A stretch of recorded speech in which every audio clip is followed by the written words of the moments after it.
Asalaamu calaykum waraxmatullaahi wabarakaatu. Daawadyaal kusoo dhawaada channelka AK Vlogs. Maanta waxaan doonaynaa inaan magaalada Hargeysa aan muuqaal ka soo duubo, gaar ahaan xaafadaha Barka iyo Masallaha oo runtii ah meel joogeedu aad u sareeyo oo aad iyo aad qurux badan, magaaladana aad korka ka daawanaysid. Inta badan halkan waxay imaadaa dadka doonaya inay jawi macaan qaataan, ay magaalada korkeeda ku laadsadaan, isla markaana ay magaalada ay korka ka daawadaan.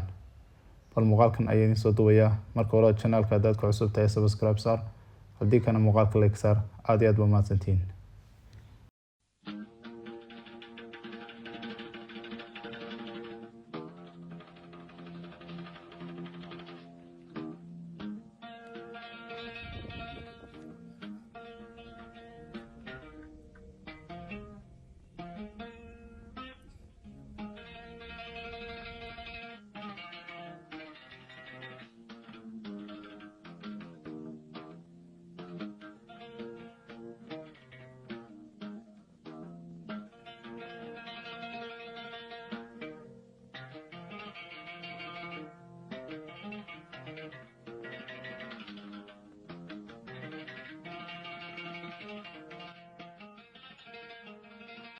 halkani waa buurta Masallaha, gaar ahaan fiiqa ugu soo xiga dhanka suuqa.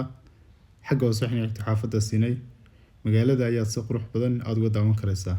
inta badan dhalinyarada ayaa halkan yimaada oo isku sawira. sidoo kale fanaaniinta ayaa marka qaar heesa ku qaada.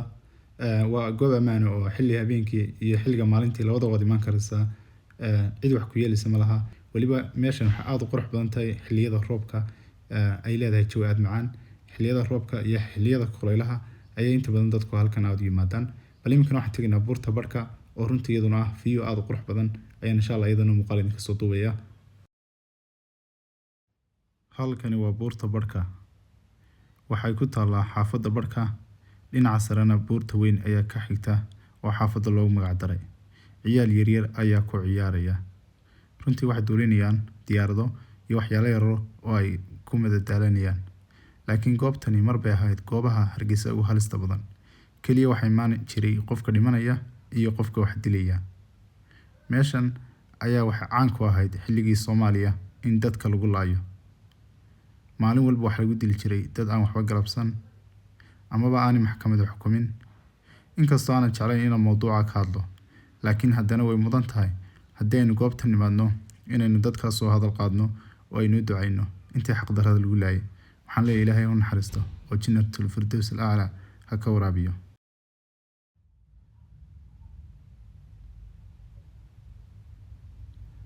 calankii Somaliland ayaa halkaa ka babanaya.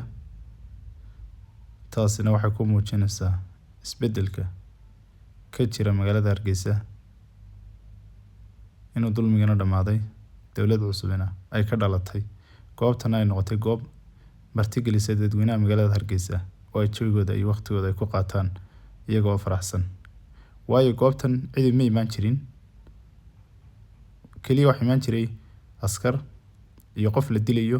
maantana carruurteena yaryara ayaa siday doonaan ugu ciyaaraya.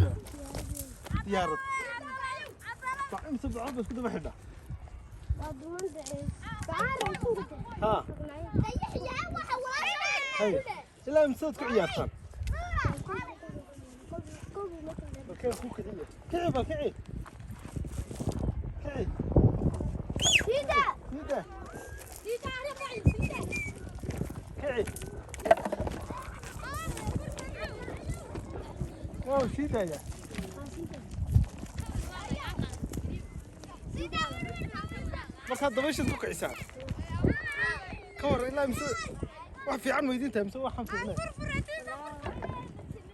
xaggaasad ka wala taawarka maahe haye cabdallow wale maahe wali xabad ma aragtay xabada ma miino weli ma aragtay wale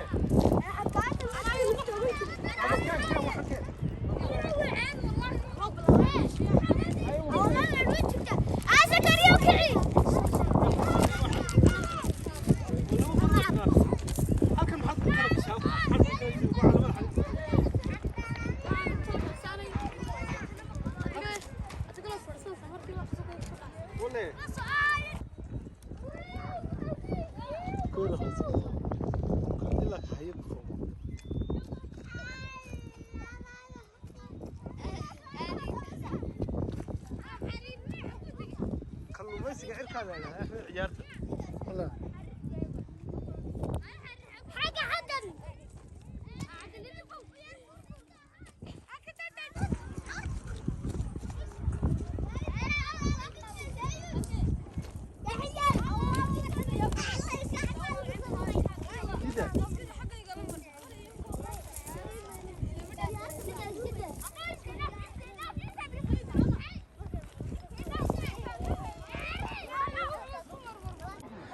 inta badan dadku buurtan ma yimaadaan, laakiin badanaa waxay tagaan buurta kale ee masallaha ee marka hore aan ka nimi.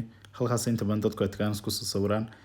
Buurtan inta badan waxaa loo isticmaalaa in la saaro biraha dhaadheer ee ateenooyinka in la saaro, kuwaasoo loogu talagalay inay magaalada gaarsiiyaan internetka iyo waxyaalaha la midka iyo ateenada oo kale. Laakiin xaafadan ayaa guud ahaan waxaad moodaa inay xaafadaha kale ee magaalada ay ka yara dambeyso, oo markaan dadka la sheekaysanay xaafadan degan waxay noo sheegayaan inay xaafadan u baahan tahay waxqabad fara badan iyo inay hesho saamigeeda xaq u leedahay.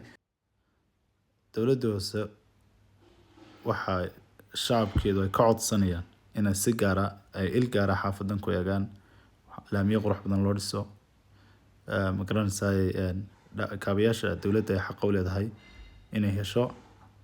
insha Allah aad baan idin salaamayaa, tan iyo muuqaal dambe oo xiiso leh. iminkana waxaanu aadaynaa xagga iyo suuqa hoose. sidaas iyo nabadgelyo.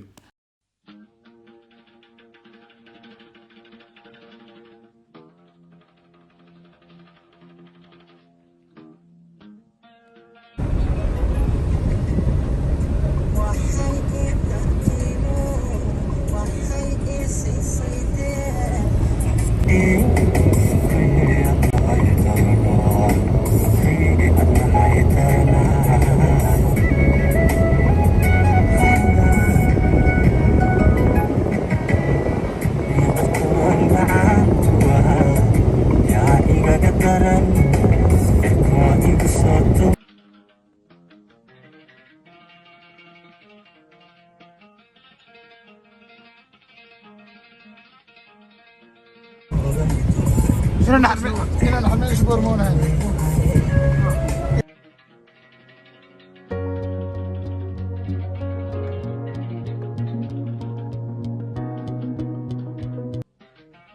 Assalaamu calaykum waraxmatullaahi wabarakaatu. Daawadayaal kusoo dhawaada channelka Eco Vlogs. Waa mar kale iyo magaalada Hargeysa iyo muuqaal cusub. Muuqaalkan maanta waxaan ugu talagalay inaan idin soo duubo magaalada